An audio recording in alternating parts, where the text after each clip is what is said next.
How to shave your head at home. Everyone is loving the video I posted about 3 weeks ago when I shaved my head, and then I just posted a follow-up about the pros and cons yesterday, and you're loving that one as well. These are some really helpful tips and tricks to get a really even result when you shave your head at home.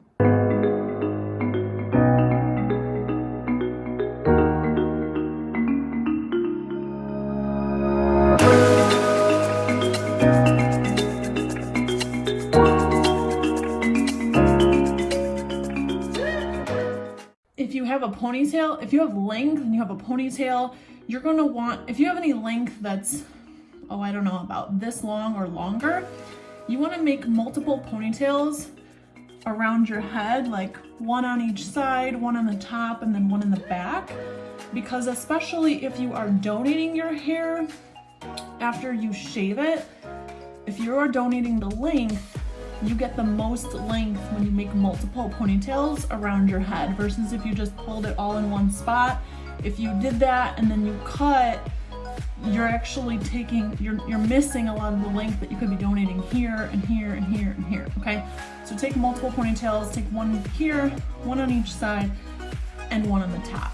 That's the first thing you're going to do. You're going to put your hair in the ponytail, you're gonna put an elastic around it, you're gonna pull that elastic up a little bit, and you're gonna cut underneath the elastic so that the elastic holds the hair after it's cut so you don't have a mess. And then what you're gonna do, you're gonna start shaving and you're gonna get the majority of the bulk of your hair off. And then one of the most important things to do so that you get an even head shave is to pay attention to the hair growth patterns that you have on your head. When I first shaved my head, I went back about 24 hours later and shaved this area more thoroughly because I had missed spots because I only shaved it in one direction. So really that's the only part you really need to know because the rest of it is pretty easy. You're gonna shave slowly and consistently against it so that you make sure that you get all that hair shaved evenly. Okay, I'm gonna try this again because I noticed that when I was filming, you couldn't really see what I was doing. You're gonna make sure that you're shaving your head in the opposite direction of your growth pattern. So my growth pattern is actually going this way.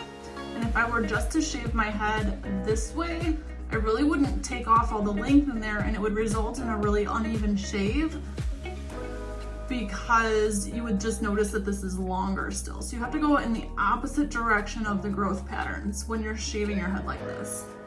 I have my clipper with a 1 guard and I just go 1 guard all over.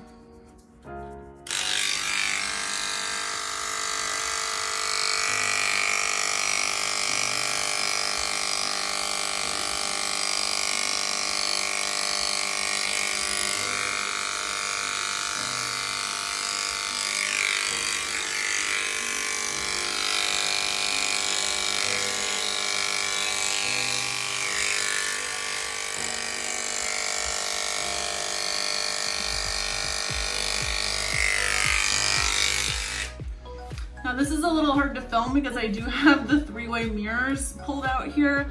So I'm just showing you the technique and then I'm gonna go back and do it all myself and then show you the finished product.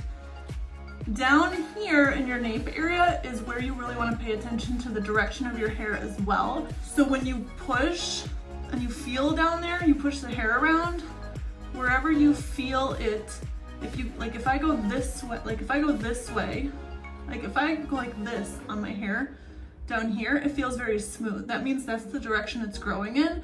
So when you shave it, you actually want to go this way. And I feel a little bit of resistance this way as well. That means that's a good direction to go in because it doesn't feel smooth, okay? Does that make sense? So if you feel it smooth, you need to go against it. If you feel resistance, it's a good way to shave. So honestly, the best advice is to shave every direction on every surface of your head to make sure that you're getting an even shave.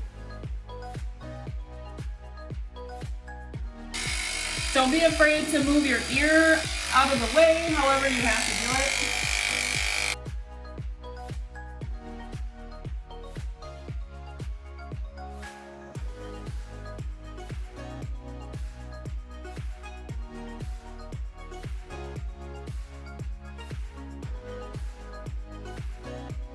Once you're done with shaving your head, if you happen to do it over a sink, please do yourself a favor and wipe that sink with a piece of paper towel, toilet paper, or Kleenex. Get the bulk of the hair out of there before you go and try to rinse it all down the drain.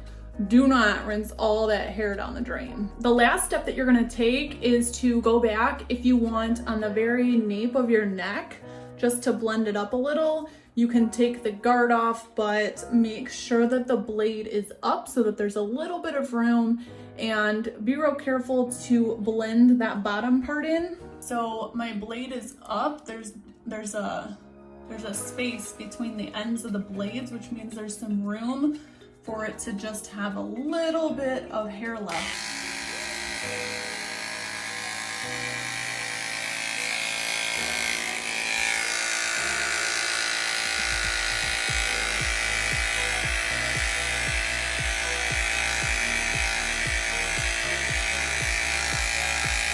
Okay, and I do want to warn you, I am a hairstylist. I've been a hairstylist for 17 years. So I'm really well versed in knowing what I'm doing back there with a clipper or scissors without even looking.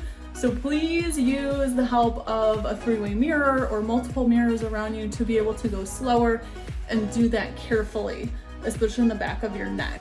If you're not as well versed in feeling around the back of your head and doing things like that back there without looking, please have a friend help you just to get that line blended in so that you don't have a line at the nape of your neck. And that's it.